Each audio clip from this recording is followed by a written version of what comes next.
All right, it has happened. We're sitting together for the first time ever in the history. I've never seen this person. I met him online. This is the first time now he's come to my home. I don't know if he's trying to kidnap me or something. I have no idea. We'll find out. All right, we are here sitting on a good note from India's perspective because India has just won the second test by one of the biggest margin ever. Like it's like second highest margin in India or something, like by runs or something. It's just crazy. Everybody was amazing. Rishabh Pant was amazing. With bat, he was very good. With wicket keeping, I think everybody was just so like, oh my god, Rishabh Pant is the greatest keeper ever. Do you think Rishabh Pant is better than Ben Foakes? No, I don't think so. He did better, obviously, but the bar was set so low that even a wicketkeeper who was at par. So, I mean, that's what you expect from the wicketkeeper, like to take all the catches and, you have a glove in your hand, so take some difficult catches as well. So, we'll have to wait and see. It's too early to judge and say that he's the greatest wicketkeeper, just like Rahane is the greatest captain. Oh yeah, I mean, I just thought like, as I was telling you guys, probably all the catches he took were like all reaction catches. This is not skill catches, they're reaction catches. Sometimes they stick, sometimes they pop out. It happens. But when you're watching Ben Foakes day in, day out, like from the ball one or till ball last, it just felt, what I was telling you, like, for a change, finally I was able to see a real wicket keeper, not a wicket batsman who is a swashbuckling batsman who also can keep, like AB de Villiers keeping, and most of the time Dhoni also, just because he was quick with his hands, but mostly it's like, he's good, he's very good, but you're still like a batsman, but you're just a real keeper, like for the first time, after Ian Healy or somebody who's just coming out, which is amazing. So I think Pant was really good, and those reaction catches, he took his moments, but there were a lot of times he was just very okay, and in general terms, Ben Foakes is like literally the best keeper I've seen in a long, long time. And I don't know what will happen. Ben Foakes made very high runs in the first innings. In the second innings, he got out. But let's not judge somebody by like a couple of innings. But I think Ben Foakes is here to stay unless, Joss Butler, who's absolutely the favourite of all the selectors and the chief and everybody. Let's see what happens. Maybe Joss Butler can just play as a batsman. Maybe try to score some runs, right, as well. That will happen. Okay, another interesting thing happened after bowling 1,600 no balls in the first test match. There was only one no ball bowled in the entire test match. England bowled no white balls, no balls. And the only ball that was bowled no ball was from Ashwin. Guess who? Ashwin. Always Ashwin, right? So that was crazy. Now, I feel everybody's giving a lot of credit to Rahane because we were like, okay, the reason we bounced back in Australia bounced back in Australia because Rahane did that. But I was telling you offline that it's happened because it is the team spirit, the killer instinct that has been instilled by Virat Kohli. Okay, Virat Kohli is the one who made the team so resilient that if you fall down, you get up and you punch back. You just become like Rocky Balboa. And the same thing which has just happened right now in India, that once they lost the first match, they came back like as strong as you can possibly. And for whatever reason, why do you think people keep saying Virat Kohli is not a good captain and all thing? Virat Kohli's winning average in India is 77.8, which is the highest of all. And Sunil Gavaskar, who is the commentator who thinks he is the best thing ever happened to Indian cricket, his winning average is 24.1. 24.1. 24.1. I'm drilling it in just so you don't understand. There's a difference between 77.8 and 24.1, which is the lowest ever in the history of any captain that has captained any country more than 10 matches. And by the way, did I tell you this amazing thing that this guy Sunil Gavaskar said? He said, I think it was Mark Butcher. I don't take my word exactly, but it was another international, and how they just like muck about and just mess with you. So he said to Sunny, he's like, once he was like saying this, Virat Kohli is just overtaken Dhoni in the wins, right? Or after this match, equal the wins after, and the percentage is higher. So he said, oh, Sunny, yours is like 24.1. Yours is like so low. Why? And then Sunny started panicking. Oh, I have to be defensive. He's like, oh, that happened because I didn't have bowlers like Bumrah. Bumrah has never ever played for India in India. This is the first time he ever played for India and they lost. What the hell are you talking about? And then you just insulted Kapil fucking Dev, man. Who's the greatest bowler and cricket's all-rounder in your team? What are you talking about? When Kapil Dev was over said that we did not win anything because Gavaskar never wanted to win anything. He thought we should just draw every match. That is the best we can do. He felt like we are so shit that draw is the best we can do. That's why when he became captain, he was like, no, we're going to try to win the bloody matches. What is this nonsense of drawing every match? That's why Sunil Gavaskar drew every match. match. He's like, I didn't have Bumrah in my team. Neither did Kohli. Nobody had Bumrah in their team to win. Bumrah just played his first match. So he panicked so badly, just first name came out as Bumrah. He was like, what are you talking about? And Bumrah is not even in the team and they just won again. Yeah. It's like, they just, when Bumrah is not in, that's why they're winning. It was like, guys, like, literally no idea. And this guy's a commentator. He says, you know, that Bumrah was in 0 matches where Kohli has won. And he wants Bumrah to win the matches. He is crazy. And you insult Kapil Dev. Kapil Dev is not happy. His movie is coming out shortly. We're not promoting the movie, but it was supposed to come out. But because of the pandemic, this is such a big movie. They can't sell it to OTT for like 25 crores, right? They want to sell it for 200 crores. OTT is like, no, we don't have 200 crores. Who's going to pay that much money? All right. Now, let's move away from the Kohli-Rahane captain debate and then talk about that umpiring errors, what let's say called blunders. My theory is, do you reckon that the crowd impacted because in the first test match we didn't see a lot of blunders? I think it was pretty neat because both of us know there will be subconscious bias. Plus, when you're Indian, when you just love your cricket, you want your country to win, whether you're thinking or not. Also, the fact that factor was a combination of crowd, subconscious bias, and substandard umpiring. When I'm saying substandard, I don't mean to be mean to Viren Sharma, but Viren Sharma is not an elite panel umpire, right? So it must be very difficult for him, and it definitely looked at times completely out of his depth, and also looked a bit under pressured. Right, and what was that? Anil Chaudhary, TV umpire, who just gave Rohit Sharma not out on a stumping when he didn't even bother to see the other angle. He's like, oh yeah, it's fine. He was like, oh, I'm running late for the Black Friday sale from H&M or something. It was like crazy. He was like, what, dude? What are you doing? Then Rohit Sharma again got another reprieve. Then there was this Ajinkya Rahane decision when you were like, people were like, what? You didn't even wait. He's like, first thing, no, okay, fine, not out. That's fine. He's like, we're not even appealing for that. We're appealing for the other one. His bat hit. They're literally telling him his bat hit. The back of his bat hit. And Rahane after that was so guilty. He was like, I'll just get clean bowled. Right after that. So that can happen. So what is your opinion? Why was that happening? Why there were happening so many blunders in that situation? I think it's just as you said, there is pressure, and this is for the first time in long time when we have both the Indian umpires. Generally, it's like one is an international umpire and the other one is an Indian umpire. But all three are Indian umpires. All three are Indian umpires. So I think it's just that they don't want to look biased, and some of the decisions you can see. I think, as he said, that the first match was really good, but in the second match, this match, there were so many decisions. Kohli's run out also, not run out, the LBW, that was also really close. But sometimes, and there was a stat about Kohli that I don't recall the exact numbers, but whenever he takes a review for his wicket, like when he's given out and he takes a review, he has the lowest, the success rate, and most of the time it is umpire's call. So he has been unlucky in that way. But I just feel that they made a lot of hasty decisions, like the Rohit Sharma, the stumping, and in the second innings, he was really very keen to give him out, even though it looked out, but still. So I think it's just the pressure of being an all-Indian squad, all-Indian umpiring squad, and then it's just, I think, inexperience as well on part of the third umpire, because he made a lot of. I think on-field umpires were still decent. It was basically the third umpire who was making all the blunders. All right. So another thing that I didn't talk about to you earlier, but recently read in the morning, that David Lloyd, who is an ex-England cricketer and great umpire, and he's very funny. I have listened to him on the podcast. So he has asked for Kohli to be banned for the at least next 3 matches, because in his words, he said, how can the national captain of a national team be allowed to criticize, berate, intimidate, ridicule, which all mean exactly the same thing, but because he's English, so he has to tell people that he knows the word berate. Okay, an official on the pitch, Kohli certainly should be playing in Ahmedabad next week.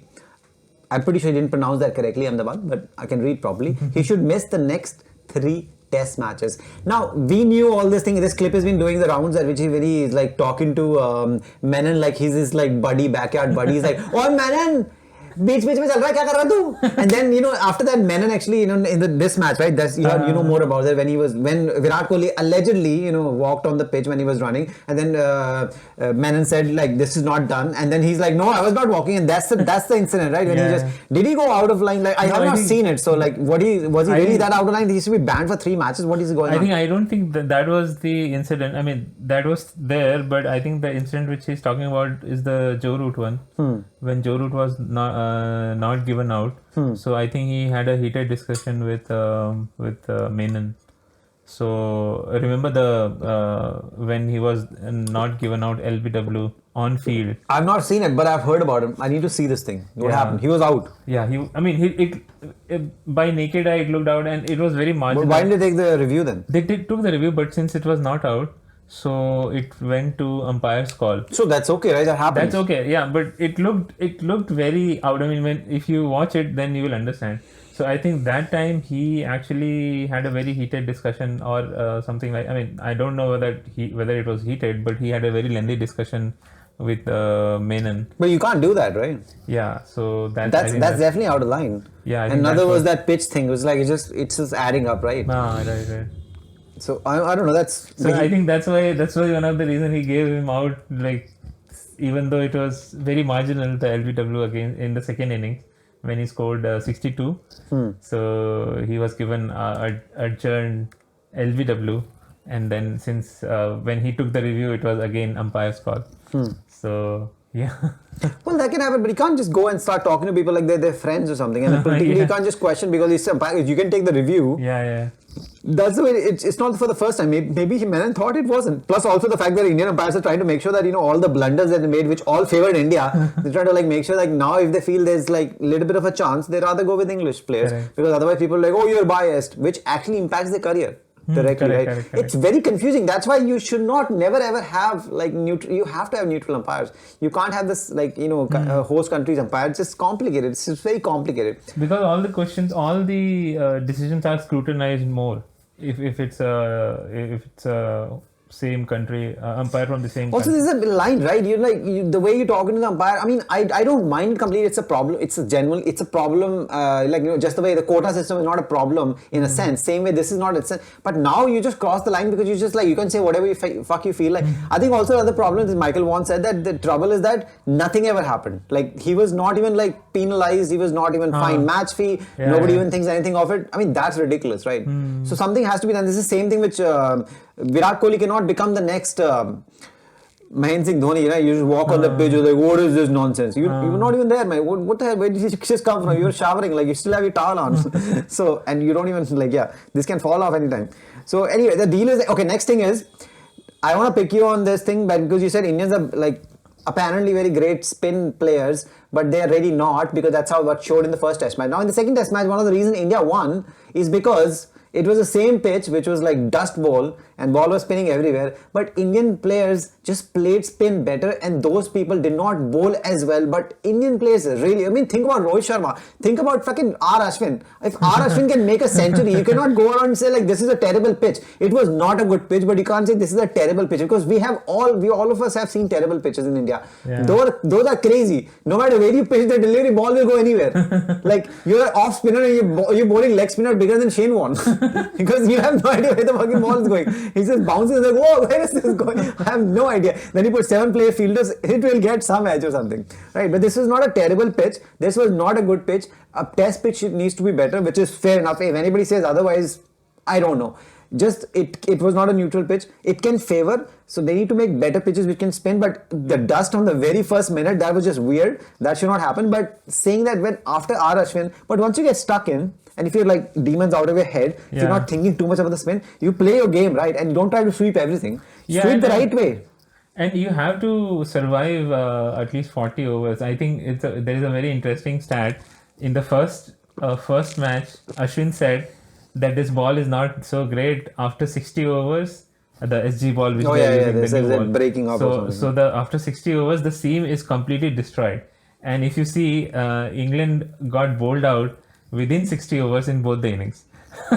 So That's very interesting. So yeah, I think you could see in both the Indian innings, they also struggled a lot for the first 20, 25 till 40 overs, and then it started easing up. That's why Ashwin was dropped a couple of times, but still he had played a lot of balls, and that's the way to do it, right? You have to survive till the ball gets softer, and that was the template to play on this pitch. And I think uh, in both the innings we found batsmen who were able to do it.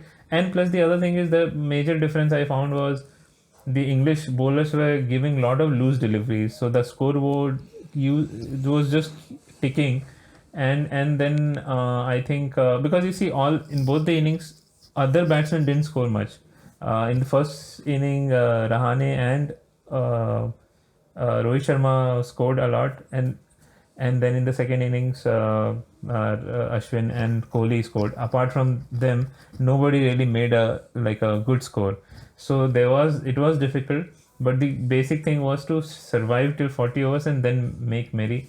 And the England bowlers were also very inconsistent in bowling the correct line. So that was the difference. And yeah, that's what I also spoke in the after the first during the first test match, that you need to score. You can't just get stuck at one in and let the bowlers bowl at you at the same line consistently, because that's where the problem lies. Some ball will shoot up. Alright, so in short, he's just saying he was wrong and he's just going to agree to everything that I say from now on for the rest of his life. So fair enough, that's good enough for me. Pujara was very unlucky in both matches. First innings, he hits the short mid. What was that? Who's that guy there? Burns? No, somebody was there, but he hit somebody on his shoulder and then he just pops up in there and somebody just takes a catch. That's stupid. And this time his bat gets stuck in the pitch, which was like a dust ball. It's like he's not moving anymore. He just gets stuck in the dust. And the guy's like, okay, what do I do? And he jumps over and he just misses out somehow. So that was unlucky. Twice happening in 2 innings. That's terrible, but there's nothing much to talk about that. Apart from that, I just want to remind people, 24.1, remember that. Winning percentage in India. That's Sunil Gavaskar. He wins less than 1 matches every 4 matches. This is Sunil Gavaskar because he didn't have Bumrah in his team. Neither did Virat Kohli. What are you talking about, man? What are you talking about? So it's like they got literally panicked. It was like, this is the biggest meme we should be. If I had Instagram follow me, I should have put that meme there. Okay, how important do you think was this toss? Because now Kohli said no, it wasn't, but that's when you win, that happens. And Root said it was. I really think it was. I don't think it was that important, because the ball was spinning from day one.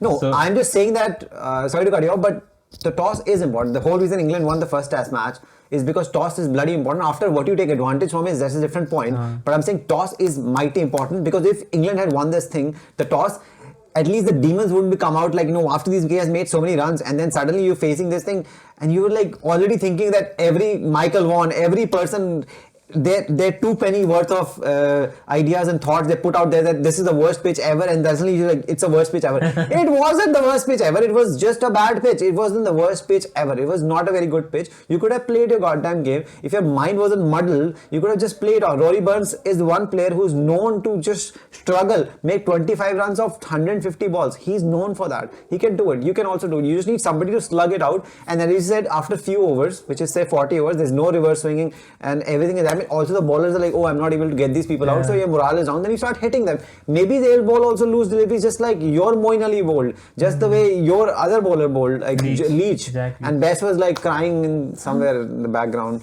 So that didn't happen. So I think toss was important. Toss is important, but I just feel for this match, I don't think it would have mattered that much, because since it was spinning so much from the first day itself, and that's how, even we lost a lot of wickets, right?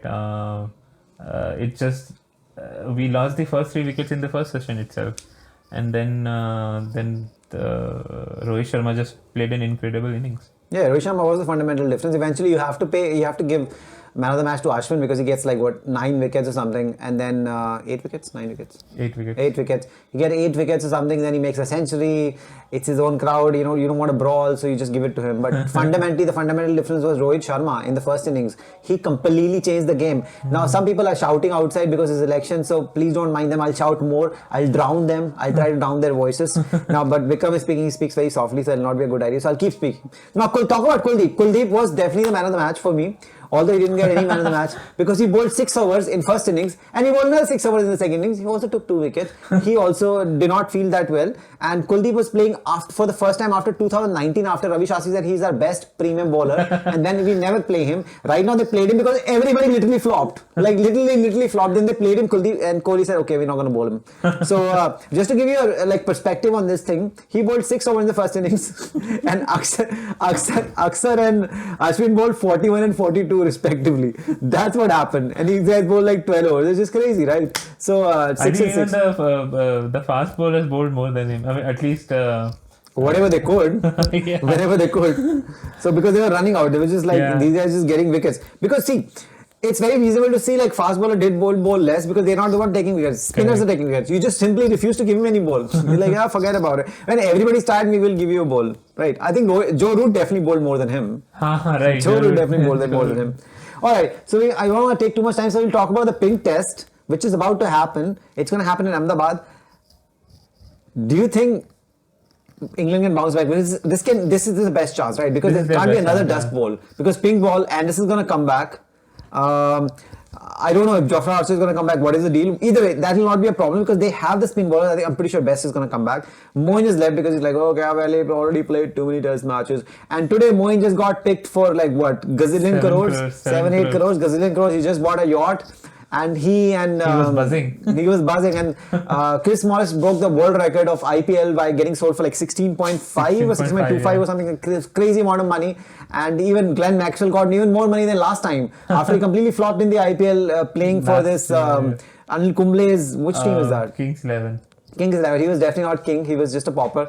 And then now he got like another 14. So Chris Morris, all this partying, chilling and all. Even like some players who you don't even expect, like Shah Rukh Khan or something. That's not the movie actor. This is a player who is a batsman, doesn't make any runs, who's a bowler, doesn't get any wickets. But he made like, I think 4 or 5 crores or something, like 3 crores. It was crazy. So people have money to spend on people and they're happy to spend. So, and Suresh Raina, you're still getting 11 crores. You better show up this time because you can't keep complaining about COVID-20 now. And Harbhajan Singh. Oh, Harbhajan Singh's cockiness. It was amazing. His cockiness was amazing. His base price is 2 crores. Buddy, you're 41 years old. Your one leg is already in the grave. Other leg doesn't exist. So I don't know what the hell you're talking about. Well, nobody bought you. Then people are like, okay, we will buy you in the second round or something. But 2 crores, get your head out of your ass, mate. Like that's just not going to work. Alright, pink test. What are the chances of India to win? Because bookies are like really favoring it. It's saying you get $3 for every dollar that you put for England.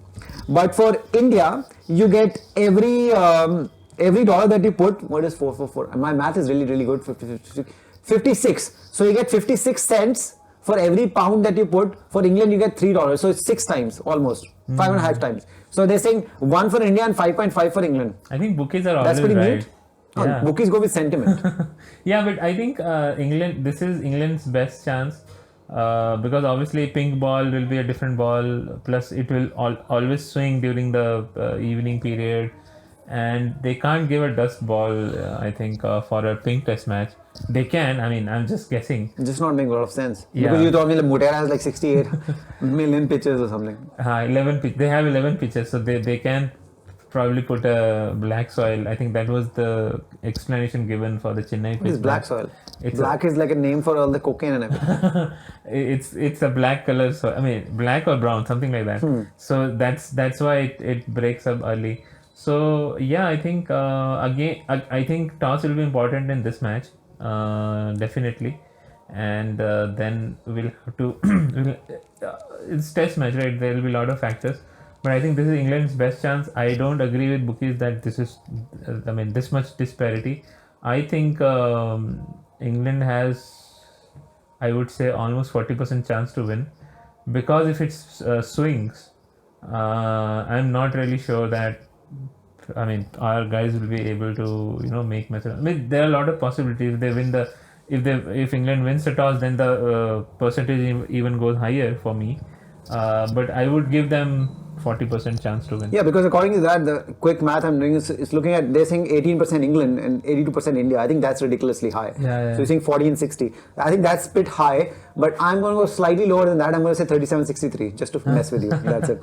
So 37 England and 63 India, but bookies think higher. But because bookies not gone sentiment as like sentiment, like not on mental thing, but it's more people who bookies don't work. Bookies don't lose. That's how it works. So if more people keep putting bets on India, they will keep pushing the price up. That's just the way it's going to be, right? So they'll keep lowering the England's price. So that's just the way it's going to be. And because more people live in India and more people love cricket, so they're putting more and more money on India. So the price is going down constantly for India. So they'll get even less. And they'll put England will go more and more up. If people start putting money on England, they'll do it as well. Because at the end, whatever is it, they need to win. At the end balance, they need to win because they're not paying the exact money, right? 1-on-1. So. Alright, so on that note, whatever you think that is possible, we put some IPL shit in between as well. IPL is going live right now and we're going to go back to watch the IPL auction, which is more interesting than watching a dead body. I was like, people who watches dead body, I watch dead bodies, it's nice. This is some TV serial, you just look at them, just like nicely for 2 hours. Just like that is and one thing I learned from dead bodies, they don't move. It's crazy. It's crazy. Sometimes they move and that's more crazy. It's like, what the hell just happened? It's like, I wasn't dead. Now you're going into Harsha Bhogle. Yeah, Harsha Bhogle situation. Alright, take care on that note. Have a good Thursday. Election is going on, but I'm trying to drown their voices. Alright, take care. And we are real. This guy is real. Yeah, alright. Bye now. Bye-bye. Bye-bye.